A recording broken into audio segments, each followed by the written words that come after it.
So, welcome to Motormouth, the first one of 2018. Wow. It is. It yeah. is. I didn't realize By it. golly. I mean, it's almost like summer out there. Yeah, so. really.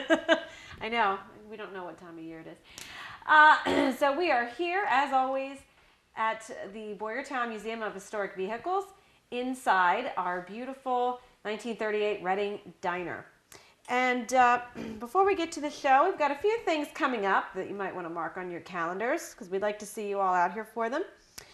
Our next big event will be Tuesday, February 13th. That is Fastnacht Day. So from 11 a.m. to 2 p.m. right here in the diner, you can come and get a Fastnacht and a cup of coffee. This kind of works like our Diner Day events. You pay your admission, you come in, you can get a Fastnacht for $0.25 and coffee for a nickel. So we'd love to have you join us. And after that, we have, back by popular demand, another Hoods Up weekend, which will be March 10th and 11th. That's Saturday and Sunday. And what happens on Hoods Up weekend is we go through the museum on Friday afternoon and we prop open all the hoods, or as many as we can, on the cars and the trucks in the gallery. Normally they're closed, but we've got a lot of visitors that want to see the engines, of course. Mm-hmm. So that's a good weekend. We open them all up so all the gearheads out there, you can come on out and see some of these sometimes oddball engines, because we do have some really early stuff, and the really early stuff sometimes they got a little inventive with what they were doing. Very, very good phrase. Yes. Yeah. So you can come take a look at all that. And on the Saturday, so March 10th, some of the engines will run at some point during the day. We're going to start up a few of the cars.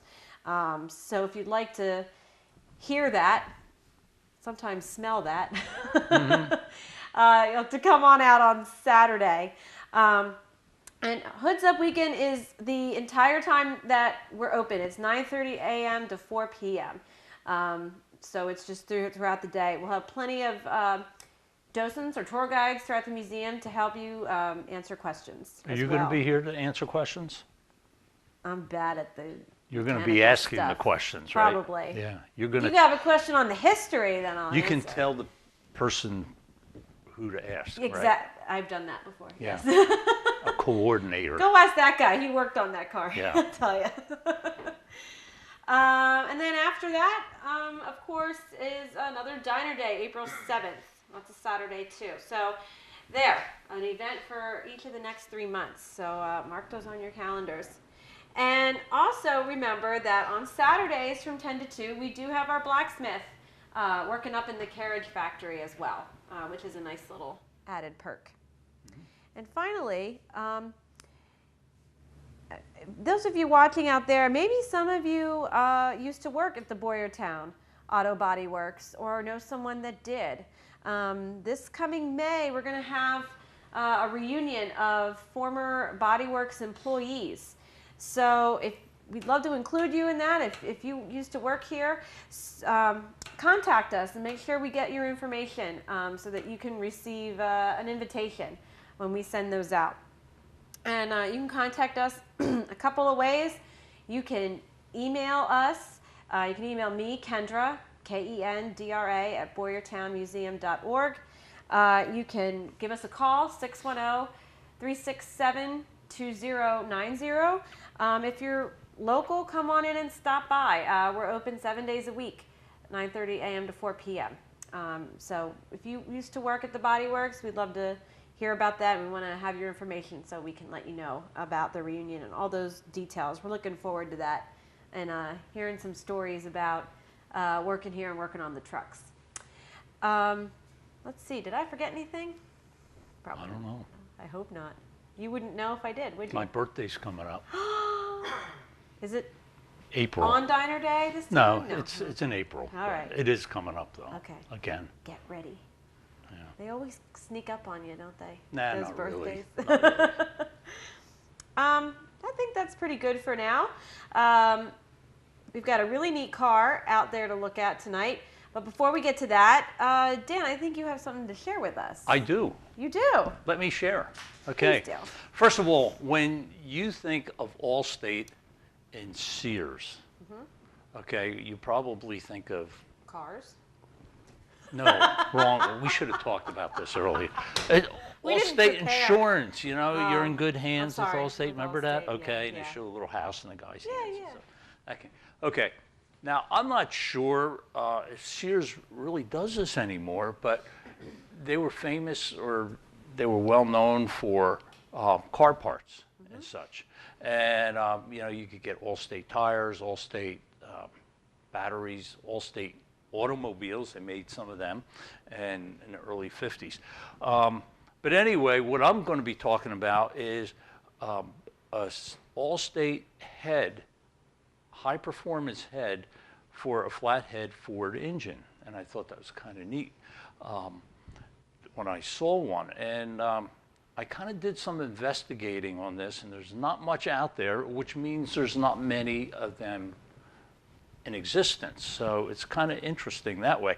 But anyway, it's a rebadged aluminum head made by a company called Houghton and Sullivan. And I did some investigating there. Somebody said that they weren't that good, but I don't really think that's the case. But somebody else said Olmsted or Almquist heads was another brand name made by Houghton and Sullivan. In other words, Houghton and Sullivan was an engineering firm, and they had a casting firm, and they could make them and sell them to other businesses with different names on it. And it's interesting, and I tried to find a catalog, a Sears catalog with these aftermarket heads on. And I saw something online, somebody was selling something, and you can see a page from it. And it's this catalog that's sitting right in front of me, and it says Racing Buffs, custom parts for high-speed performance, and it gives some stuff. It doesn't have heads on it, but it does have all different parts and such, as far as carburetors, intake manifolds. They had high-speed camshaft, rocker arms, progressive linkage, on and on and on. And it was kind of interesting. Then on another page in there, and this is really what kind of floored me. It didn't really floor me, but it really was kind of this neat little discovery. Always exaggerating. They have some stuff in there from Holman Moody, which was the Ford racing people back in the 60s. And they had racing camshafts and valve train kits from Holman Moody down in North Carolina. And it surprised me. Now, Holman Moody, if you're into old-time racing, stock car racing, they had their own Ford teams. Competition Proven was their little thing. But in the Sears catalog, they also had Pontiac and Chevy, as well as Ford products that they had. I thought that was interesting. So anyway, I said that Allstate heads were made by Houghton and Sullivan. Now that is not, I didn't see that definite in writing, but everything sort of pointed to it. So I'm going to keep continuing here on Houghton and Sullivan heads, because they have an interesting story. And it was called Houghton and Sullivan Engineering out of Dearborn, Michigan. And Dearborn is like where Ford is. Both Mr. Houghton and Mr. Sullivan were longtime Ford employees. 1946-47, they developed and brought to market these heads, high compression aluminum cylinder heads for the Ford flathead. And I saw a couple of advertisements, and one of them says, better economy, less gas, more payload, higher speeds for police work, outperforms any standard model. You really get up and go. And it was advertised for truckers, police, marine, industrial. And that's the way it's advertised. Then I saw another advertisement, and this is better, because the first one is just for regular use. And the second one is announcing the new Houghton Sullivan high compression head, sensational power increase, astounding improved mileage. Engineered and designed by Ford trained and technical men of long experience. Corrosive resistance, high strength aluminum, and with increased water capacity plus cooling fans, or cooling fins. And that's from another advertisement. And that is in a book I have that I picked up at Hershey. It's like this really cool deal. Somebody collected all aftermarket flathead Ford stuff. All these advertisements, they compiled them into a book, and it's like, ooh, this is neat. So yeah, you'll get to see it later. So, but I also have, I did see another advertisement, and they're talking about the racing end of it. In fact, I guess with the one in this book that my hand's on right now, it's kind of implying that it's for racing. So who was Houghton and Sullivan? There was Andy Houghton was a salesman, and Don Sullivan was supposed to be the engineering guy. And there was some stuff said about them. They were connected with a company called Schmeller Aluminum Foundry in Cleveland. So there you have the foundry, you have the heads, and then they could just sell them from there. So Andy Houghton, okay, the salesman guy, started in 1936 with Ford Motor Company through the Ford Trade School. After Pearl Harbor, he went to Willow Run, worked in tooling. And I saw something with this, and I never heard about this, and I even asked people about this, and they never heard of it. But his job right after, or actually during World War II, was to go to the Ford dealers, and they each had a bomber part to build. I never heard that. And so, you know, I tried investigating, I didn't get anywhere with it, so I'm going to put that in the rumor catalog. Dealers would have like a small part, I don't know, because the dealers didn't have cars to sell, so they needed some work of some sort. So then you figure half the people working the dealers were probably out. Yeah, they were drafting or drafted.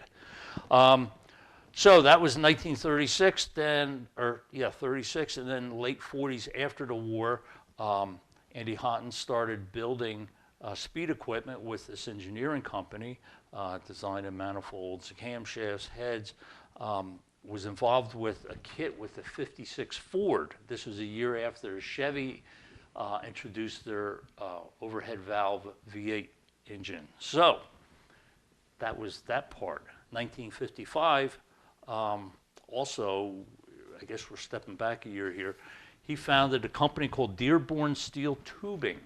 And I've heard of that, and I looked into that a little bit. They made a lot of experimental equipment for Ford, high performance. They were involved with Holman Moody again. They developed parts for police cars, but the cool thing here is they were the builder of Mercury Comets and Ford Thunderbolts. So if you're into drag racing from the mid-60s, I think 1964 is when they were building these Ford Thunderbolts, which are like really cool. So that was back in that era. In 1963, Andy Houghton built a limousine, and he was building limousines out of Ford Galaxies. He was big with, they were all Fords. Sometimes he did a Lincoln, sometimes he did Mercury, and he got involved with that. Now, we're going to bop over to Don Sullivan, called Sully. And there's a quote here. He goes, "I've been fired from Ford more times than most people have jobs." I got that. And apparently Henry Ford and him worked closely together, and Henry Ford would fire him for some reason, get angry, fire him. And then as soon as that happened, Henry Ford would go looking for him, couldn't find it, so he had somebody assigned to go trace him down again, and he got rehired. So I don't know how many times that was. Anyway, Don Sullivan, his career with Ford began in 1928, and he was working with engine development. In 1930, he was part of a special team of 5 hand-picked guys by Henry Ford to work on the Ford Flathead V8, so he was in it right from the beginning. Very secretive. It was so secretive they moved out of the Ford plant and they moved it to Greenfield Village, in an old building that was Tom Edison's laboratory. Huh? You like that? Okay. Nice. 1934, he created a Bonalite special for the Indy 500. It was Ford-based, and didn't do too good. The driver crashed on the 11th lap, actually leaving the track, flying out over the wall. So anyway, that was 1934. Soon after that, He became an engineer at Ford's Cleveland engine plant. In the early 50s, he went back to Dearborn to be part of Ford's NASCAR efforts. He improved on high performance versions of Ford's V8s back then. And we're not talking about the flathead anymore, but it's the overhead valve as they got into. So there's a quote in here, and I'll read this to you. It says, although the classic American rivalry is between Ford and Chevrolet, Sully, or Don Sullivan, remembers that Chrysler and Pontiac were the chief competitors in the early 50s. Remembering the teams fielded by Carl Kuykefer, he states, I'll tell you, they were bad news. That old Kuykefer was a cheater and wouldn't quit. He had Chrysler engines that weren't even painted. They came right from the Highland Park, which was Chrysler's headquarters, all ready to go. So he was getting, that he was reporting on how Chrysler was. So anyway, he's developing the newer Ford engines. 1957, he's all ready to go. That's when the AMA, which is the Automotive Manufacturers Association, they had a ban on racing because of safety reasons. Stuff was like, you're not allowed to advertise it. You can't advertise high performance in cars because people were getting hurt on the highways.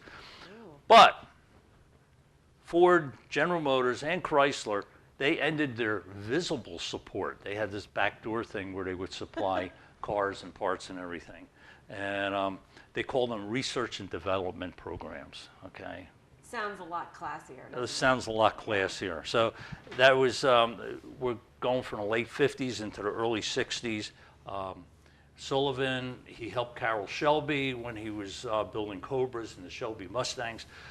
He's also involved with Le Mans in the mid-60s. Ford was dominated at Le Mans for a few years there. He was involved with that. So he's was really big with that. So, mostly with the smaller block or smaller displacement engines and stuff. So with all that, I started with the All-State heads, the Houghton and Sullivan, and that's kind of the history with them. And it's very interesting because this is something I never heard about. And then you go online or you get books and you start piecing this stuff together, and it's kind of interesting. And I like the connections. It's like the first guy, Andy Houghton, had something to do with the Ford Thunderbolts and the Dearborn steel tubing, and Don Sullivan with the Indy cars and such. And I really like that. That's my kind of stuff. So, yeah. So that's what I have. Yes. And now we actually have a car with an All-State head on it. So we're gonna go take a look at that right now. Let's go do it. Okay. Geez, Dan, I see an All-State flathead. It's right like here. Did you plan this? And there's another one of them over on this side. It's like he thought it out or something. Yeah. I'm so proud of you. So we're standing here with Matt Murray. He was kind enough to bring his car tonight. So Matt, what are we looking at here? So the car is, as I've named it, the Pagoda City Coupe. It's basically the whole idea behind the car was to build a car that is as close to period correct for what a guy would have built in the late 40s, early 50s, and basically fool people to think this is something that I pulled out of a barn or something like that.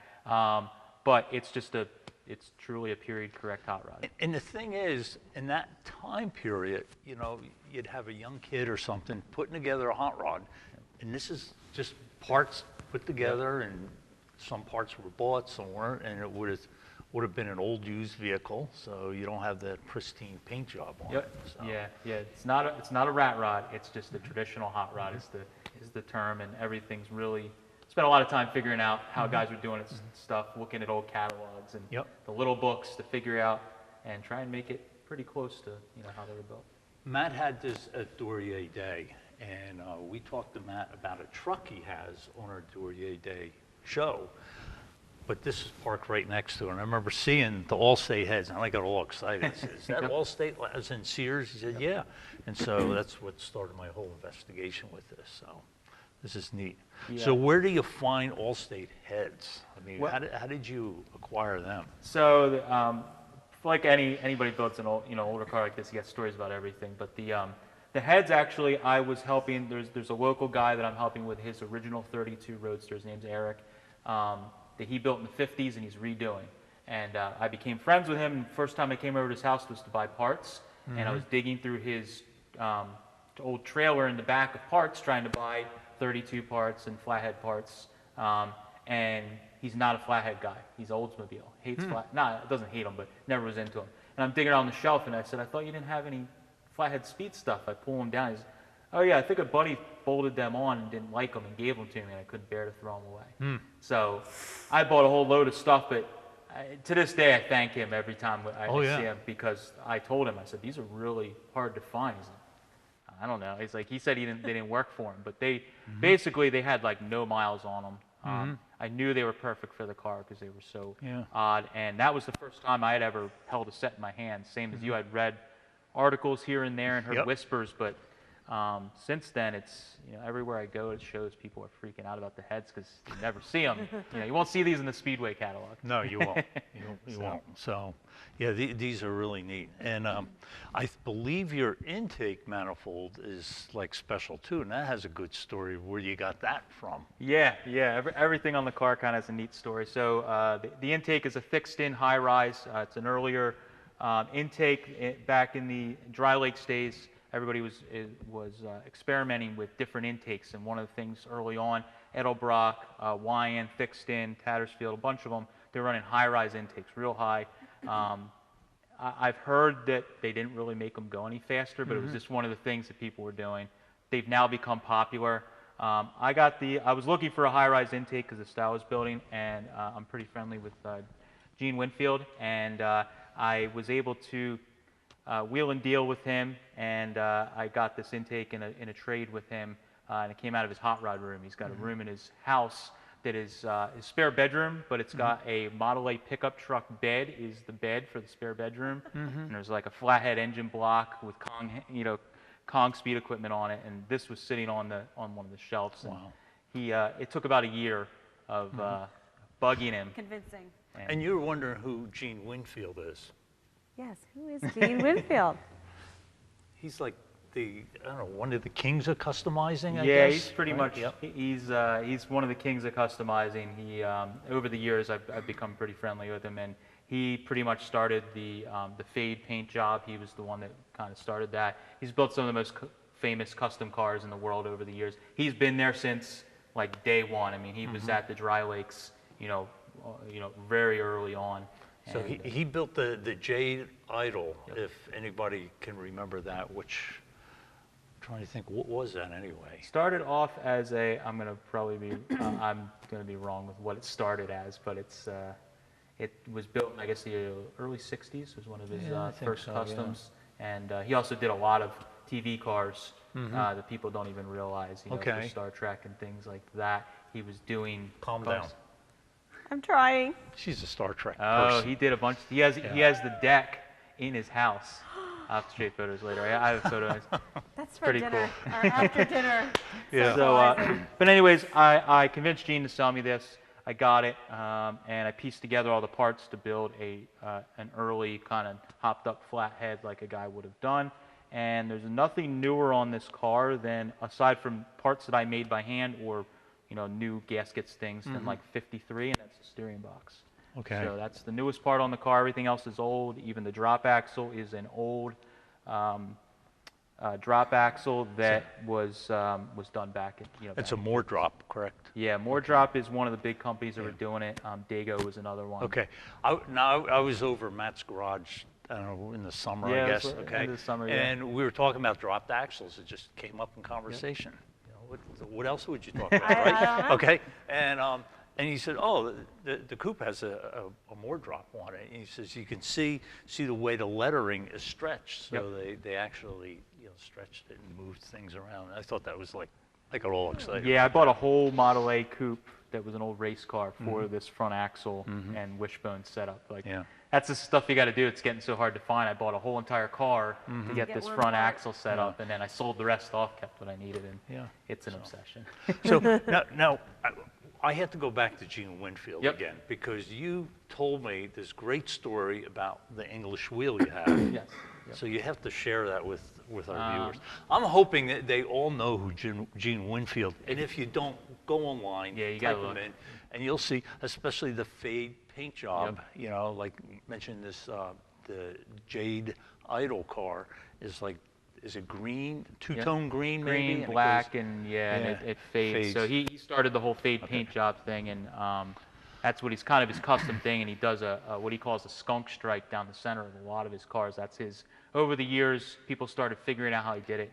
So he always did the skunk stripe. I was looking for an old cast English wheel. I do a lot of metal shaping, and an original English, real English wheel, cast iron. And he had one when I was visiting him, and tried to buy it from him, wouldn't sell it. Long story short, I helped him get another wheel. We wheeled and dealed again, and I got that English wheel, and as a thank you for helping him, he custom painted it and did a fade on it with the same color he was painting a Riviera for some Japanese guys at the same time. And he turned around, was painting their car, and painted my wheel. And he said, called me up and said, "Do you like blue?" "Yeah, I like blue." He's like, "Well, I'm painting a Rivi right now. It's blue. Your wheel's going to be blue."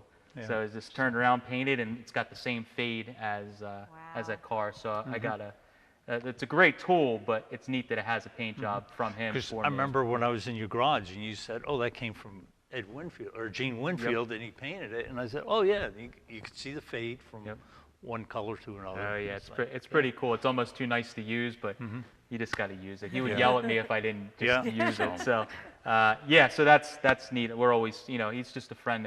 If I need a part, I'm calling him and seeing if he's got it, and we're always helping each other out. So you're basically when you're always looking for parts, right? God, And you go online, you have connections and the whole deal. And you told me about some of those things.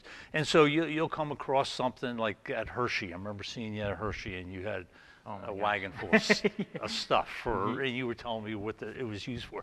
But and I'm looking like at the headlights, and I'm sure they're from something else. Yeah, they're Guide 682s is the model number. They were really commonly used back in the day by hot rodders when you took your fenders off and everything else.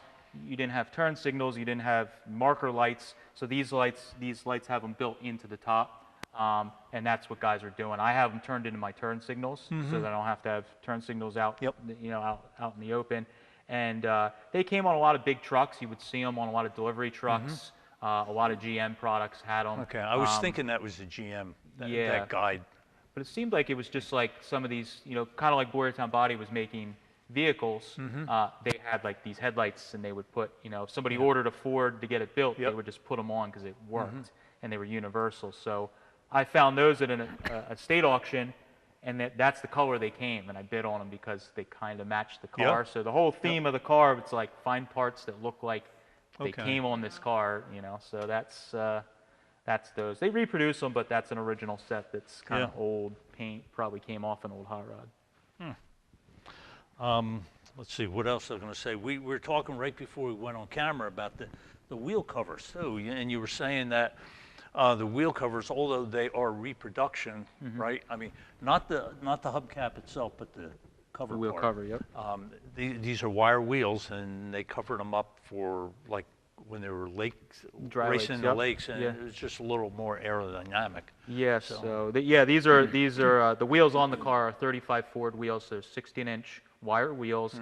And back in the early days, they didn't have a steel wheel till like 40 Ford. So this was a way that they figured out that was more aerodynamic, was to put these covers over the wires. And a company called Lions made a lot of the real well-known ones.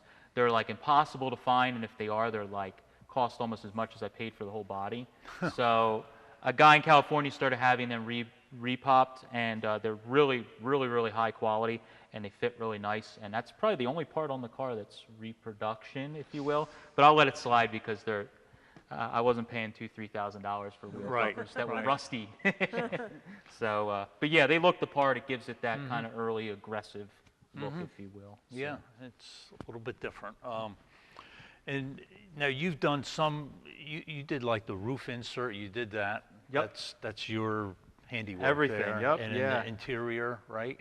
Yeah, I actually rolled in the wheel I got from Gene. I made a metal panel for the roof of the car that I had a friend help me do because it's one piece. And I rolled it in my English wheel, gave it the correct shape to match the roof of the car, and then a friend of mine, Jerry, helped me recover them. So he actually did the covering of the seat and the top, and that was something you started seeing in the early 50s when guys started trying to one-up each other. What could you do? Doing a pleated roof insert would be something. I was looking in the little books trying to find something to fill my roof, and that was something I started seeing as guys were doing. A lot of them were a little more wild than this. They would do like white and bright red and things like that. Yeah. But I wanted something a little more subdued. So Speaking of that, I just saw something online the other day. It was a custom car from back whenever, and the whole inside was all pleated like that. And I mean, everything, the door panels, the dashboard, the seats, the console, the ceiling, everything. And it's like, whoa. And it was, this is like a gentle thing, you know, but this was kind of. That was tuck and roll. That's like the real deep, yeah. real deep pleats. And but they just went nuts with this. And it was different. That's kind of like the mid 50s into the early 60s. It was like, and when Barris got real well known to the masses, was they were just doing, and Gene as well, they were just doing wild stuff that was like, what can you do to one up the next guy? And it started getting on the border of ugly, if you will. You know, some of it's a little tacky when you look back, but it's part of the era. You know, if you find a car like that, that's right. It's a piece of time. This car was more of a subdued, like I said, late 40s, early 50s kind of style build. So I didn't want to go real crazy with the bright colors and things like that. Yeah, body's basically all original paint. This body, I nicknamed the car the Pagoda City Coupe because the guy I bought the body from said it was found in Ole Kutztown area in a barn many years ago by a friend of his, and as the story goes, that it's been a Berks County car its whole life. So they bought a complete Model A. Unfortunately, the guy before I got it, he got rid of everything but the body to street rod it, to do like a modern billet wheel street rod. Not my thing, but he was selling the body. And he told me that story, and I like the Pagoda, and I like Berks County history and stuff like that. So that was the nickname, and it's pretty cool that it stayed in this area. So that's why I got the nickname. You see some Pagoda memorabilia on it. I saw license plate topper there. Yeah. So that's. But yeah, I just built it just like it would have been back in the day. Kind of nowadays we call it an East Coast style car. A lot of East Coast cars, they would channel them real hard and lower them a lot, but they wouldn't chop them. So it's kind of unusual. Most of the cars, hot rods you see, they're chopped real hard and they're channeled. And this was like an early East Coast style. So if you look at a lot of the early shows in the 50s, Philadelphia, New York, Connecticut, Massachusetts, you would see a lot of cars like this that were channeled and lowered real hard, but they weren't chopped. Okay, and by channel, you're talking about just dropping the whole body over the chassis. Yeah, and that's actually a lot more difficult to do than channeling it, or than chopping it, because you have to reconfigure everything in the bottom of the car. So pedals and steering, everything changes, and a lot of people don't realize it's actually a lot more work to channel a car and make it drivable than just chopping the roof down. So, and it gives you a little bit of headroom, so you can actually drive it and see out the windshield, and you're not crunched up inside quite as much. So, how does the thing drive? Is it kind of rough? Well, it's kind of loud. I did hear you when you pulled in. I was over there. Yeah, it's. But it is a hot rod, so it has to be loud, right? That's the idea. It's not. That's the point. Yeah, it's not obnoxious. That's my. I was just telling some of the other guys, when I built this car and I first got on the road for the first maybe like 2 weeks, I had no baffles. It was just straight pipes, and it was obnoxious loud. It was it sounded like an old stock car because the engine's pretty built. It's got a big cam in it, and it sounded like an old stock car. But I live in a pretty nice neighborhood that the neighbors put up with my crap, so I didn't want to waking them up. So I put some baffles in it, and now it's loud, but it's not like obnoxious.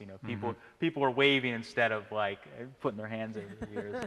So, but yeah, I mean it's a hot rod. It's got to be a little loud.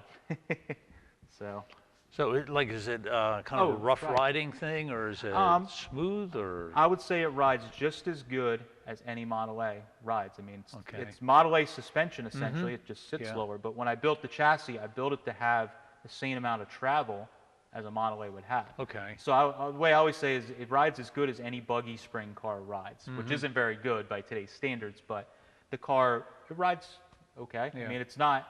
I mean, I drive it on the highway on Route 100 here going 70 miles an hour, and it's not like scary, you know, it's just, but when you hit a bump in a car like with buggy suspension, you know it. You feel it. Yeah. You know it. So it's pretty good, but I wouldn't say it rides any more rough. I mean, I redid all the suspension and new springs front and rear and everything like that. So it's got new parts on it, so it's not worn out and scary, you know, all over the road when you're driving it. So it's not too bad. Now, I have to say, with a car like this, you know, do the police sort of give you the eye when you drive by, or are they they're probably happy to see something like this? Yeah, that's the thing. That's the one thing that's nice in the era we live. I love vintage stuff and the whole, you know, everything old and reading about. But if you talk to any of the old guys, stuff like this, you were a target for the cops back in the day because open pipes and no hood and all that, they would just hassle you. But nowadays, it's kind of like, as long as you're not driving like and doing something dumb, doing burnouts or you know, anything like that, the cops usually say hello to me and want to ask about my car, if anything, you know, because, you know, when I'm driving through town, I'm not getting on it, you know, you just you drive around, you let it putt around town, you know, and it's just being smart. I mean, being responsible is the way I would say. I mean, and that's what got hot rodders a bad name early on, like you were kind of mentioning about stopping racing. It was the same thing on the streets. They were racing and causing trouble, and that's why they were a target, because they associated it, you know. Over the years, it's not as much of a stigma. Right. You know, so now here's another question, kind of on the other side of the ledger, is when you stop and you get gas, how long does it take you to pull away from the pumps? It's always an adventure. Anytime I drive the car, I mean, I drive this thing. That's the big thing. It's not like something that just sits in the garage. I mean, I drive it to get lunch. I drive it to go pick up parts. I drive it. And yeah, I'll stop at the parts store, and you walk outside, there's 3 guys standing around it, and they're like, you know, this whole spiel we just said, it's like, I have it in memory, where to come from, blah, blah, blah, you get the story. And usually it goes, was this your grandfather's car, or was this your dad's car back in the day? I said, no, I built it. No way, you're too young, you couldn't have built this. Like, no, I'm just really into this stuff, you know, but yeah, it always, but I will say, I actually like those conversations, because I've gotten a lot of parts from those conversations, just a friendly guy you start talking about. He said, oh, actually, my friend's really in that stuff, and he's got one of these bodies sitting, you know, I'll give you his number. And then next thing you know, I end up with a set of heads or, you know. See, I was going to ask you, it's like, you know, how hard is it to find these? You know, we talked right in the beginning, we mentioned something about, you know, connections, whether you go online or talking. But, you know, these things like the Allstate heads, how rare they are. And there are all kinds of heads, all different people were making them, you know, and, you know, a lot of the other parts. And, but they're out there, but rare. Yeah, Is that a good description? Yeah, I think I'd say so. And finding this stuff, I mean, you can find it on the internet. If you open up your checkbook, you can buy anything, no matter how rare it is. But if you want to build it on a budget, you know, you got to get out there and talk to people. And I like the thrill of the hunt. So I like that thing of picking up these heads. I pulled them off a shelf and wiped rat crap off of them, because they were literally on the shelf for, you know, 40 years forgotten about. Wow. And there's nothing cool, in my opinion, there's nothing cool when you have a car like this on the road and you can tell those stories to people about, you know, when I found this, that, and this. It's it makes you appreciate the car more. It's something that I wouldn't want to sell a car like this, you know, ever, that you put all that time finding the right bits and building it. So it's part of the process. Yeah, exactly. It is. And it's really, when I talk to guys at, you know, Hershey and even Duryea days that are restoration guys, you know, they can appreciate this, because we're doing the same type of thing. Like, I'm building it to what, you know, the son was building when he was, you know, 17, 18 years old. Right. And the same way that they're looking at old books of how stuff was originally built, I'm like the year 3 guy that, what did the kid do, or the, you know, 20-something-year-old guy do to build it? And it's the same idea. We're looking for parts and trying to make it correct, and it's kind of the same process. I just get into more modification. And that's interesting. You mentioned Hershey, and, you know, the AACA that runs that, you know, up until 15 years ago, maybe, they ignored any old hot rod. Oh, yeah. And now they have a class for them and this and that. And you roll around the flea market, and you will see stuff. And, you know, I remember, again, seeing you with your wagon, and it's full of stuff. And I remember seeing some other people that had, and and I'll tell you what, the conversations are great, you know. And, Yeah, it's So- I think it's a little more, at least from when I first started going to Hershey, even as short a time as I've been to it in my age, the stigma behind the sellers not wanting to sell you something being a hot rodder. You know, like I hear stories from some older guys I know that when they would walk around Hershey, they had to actually like lie and say, no, I'm restoring a Okay, I see. 1932. No, this would never go on a hot rod. I would never, you know. And then he's walking away and putting it on a hot rod. But nowadays, it's kind of more accepted, which is nice. But yeah, Hershey's one of my favorite times of the year. It's awesome. You too. Yeah. Yeah, it is. Yep. So, But yeah. So let's see, what else can we talk about this car? So, Are you done, or are you never done, like working on it? Are you always looking for? I'd say the car overall is quote unquote done, aside from just tweaking some things. You know, that, like anything, you build a car, you drive it for a summer, and you find things that maybe didn't work as well as you'd hoped, or maybe it needs tightening or whatever. So aside from that, it's basically, you know, pretty much done. There's not much else that I would really. I mean, I hit my vision. That was pretty much. I Yeah. gathered parts for years for this car, so when it came time to build it, it was kind of like everything just went together pretty quickly. But I mean, that's the paint. Like I said, is old original paint, and it's supposed to look not bad. It's just supposed to look old. You know, and Original. everything matches on the whole car is kind of like that. So he has a Model T Roadster he's Yes. working on, right? it's 1917, yes. So, That's a pre-war dry lakes or circle track, dirt track cars. The era that's being built into. so, you know, he might be done with this, but there's that He's got another other- project Another cool down the project. pipe. And a 30 Roadster. I have a Okay, 30 yeah, Model that's right. Roadster with a That's Cadillac the in one it. I've seen, That's yeah. that's a mid-50s period correct build, so that would have like metallic paint and you know, and tuck and roll and some of the more flashy Yeah. stuff of that era. But Okay, now I have a question, and I'm standing here the whole time. Yep. This is a 30, you Yep. said, right? Okay. What was the benefit of putting a 32 grill? Is it just looks, Yeah, it or was is there just- an advantage to it was just looks. I mean, Because that was I the- mean that grill is like iconic. Yes. It's just whoever designed that. Maybe it was Don Sullivan who designed that. So, I don't know, but Yeah, it's just neat. That was pretty much, I mean, really the answer nowadays is that's what everybody was doing back in the day. Right. And so it's kind of like what you do, basically, and it fits. I mean, you look at any of the old books or old photos, and most of the hot rods had a 32 row. And I think it was just, I think one of the things was it was the first year of the flathead V8. So if you were doing a Model A and putting a flathead V8 in it, well, you just get the whole grill and radiator and Yeah. engine from a 32, and you plop it in. And I don't know, for aerodynamics is a little more rounded Yes. than the Model A was just, you know, it's flat. It's flat, deal, yeah. so. Yeah, it definitely looks better, and that's key, and that's why real ones are so expensive now, because everybody wants them. It's iconic. Oh, yeah. It's pretty crazy what they go for, and I collect all that kind of stuff. Always original 32 and Model A stuff. I'm Yeah. always hoarding, so it's an addiction. So,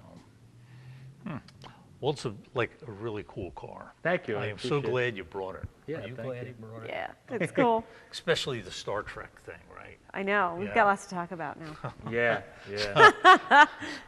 So, anyway, thanks for bringing it. Yeah, no problem. And, Thank you for having me. You know, this is cool. So, I might have to have one of these other projects on sometime.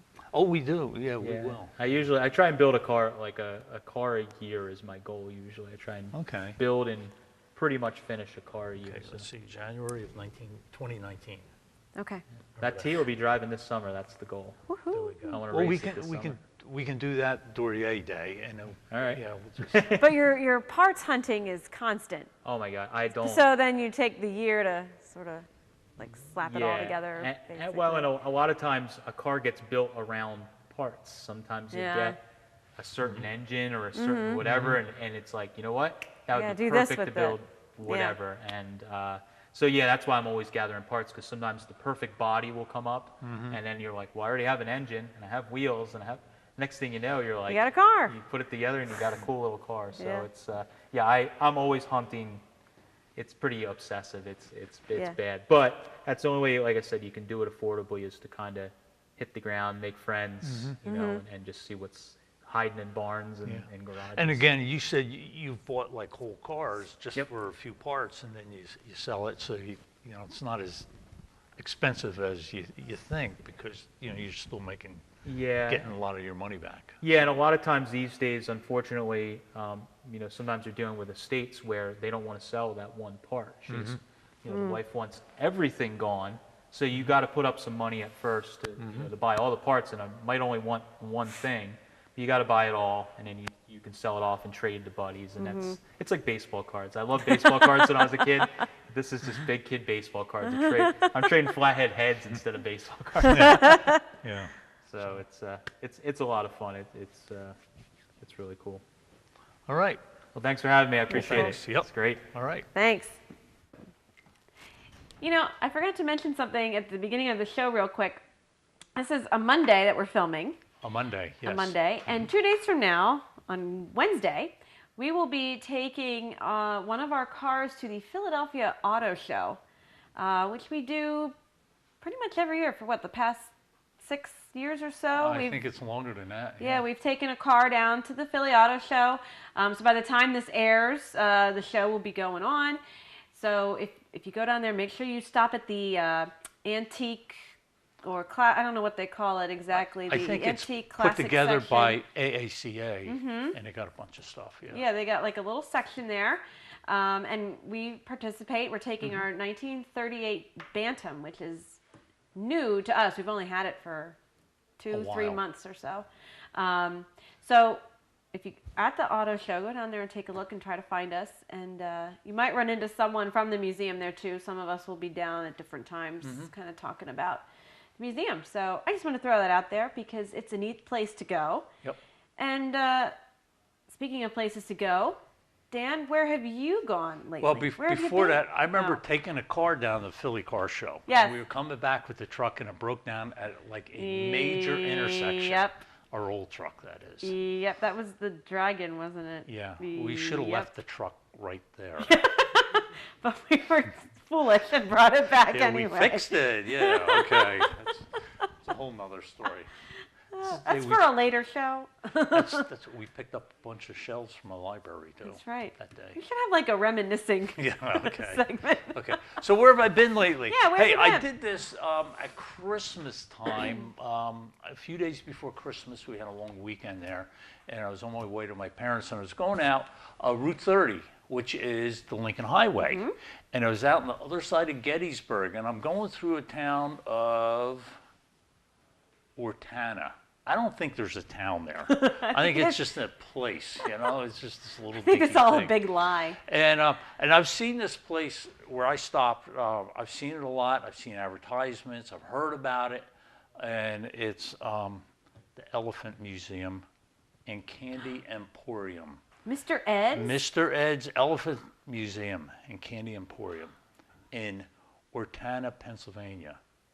I thought it burned down. Well, it did burn down, but it's rebuilt. Yeah. I didn't So- know that. Yeah. Well, That's exciting. Okay. So anyway, they got 12,000 elephants, over 12,000 12,001? at least. Okay. and pretty much it's a candy shop, and then they have shelves and shelves and shelves of all these elephants, ceramic elephants, all different kinds. Plastic, ceramic, I metal. guess so. I don't know. They have covers over you couldn't touch them. But they do have a life-size plaster elephant in the middle of one of the rooms. And they had all the candies. And now, you probably can't remember this because you're way younger than me. But I saw candy in there that I remember as a kid, and I haven't seen it for years. And I think So it it's was like- fresh candy. Like It wasn't the vintage leftover. candy. Yeah, Like the well- old-fashioned candy. Bomino's Turkish taffy. And I remember that as a kid. And if it was cold, you could just take it and slap it, and it'd break in little pieces. And if it was warm, you could stretch it. That was their big TV advertisement. And they had it there. I'm thinking, how about that? I haven't seen Did that. you buy it? No, I wasn't happy. We needed a prop for tonight. I did get some Necco wafers. I'm a Necco wafer Necco person. wafers. But you can get them I like know. anywhere. But I like them anyway. So, Wow. Yeah. 12,000 elephants, huh? Over Oh, 12,000. I'm sorry, over. But it's really neat. And again, I went to Gettysburg and spent a little time there, and I left there, and again, you're going west on the Lincoln Highway, and you see signs every once in a while for Mr. Ed's Elephant Museum and Candy Emporium. And gradually you get there, and they have an outdoor garden. It's like an elephant garden or something, but it was December, and it was miserable and cold. I And wonder what makes it an elephant garden. I think they were growing elephants there, and elephant plants. But they had homemade fudge there inside, not in the garden, Oh, but okay. homemade fudge. I'm looking at their website. I printed it out, and homemade fudge. You know, several varieties, and that was good. And they had all kinds of candy, specialty flavors. Oh, that's part of the fudge still. Yeah. Wow. Roasted peanuts. So you got to have peanuts Well, yeah, for the that elephant only, place. that only Yeah. makes sense. So they have all kinds of peanuts and other roasted nuts and toasted nuts. Old-time candy. Find your old flavors, such as, ready for this? Okay. Candy buttons. Remember them? On the papers.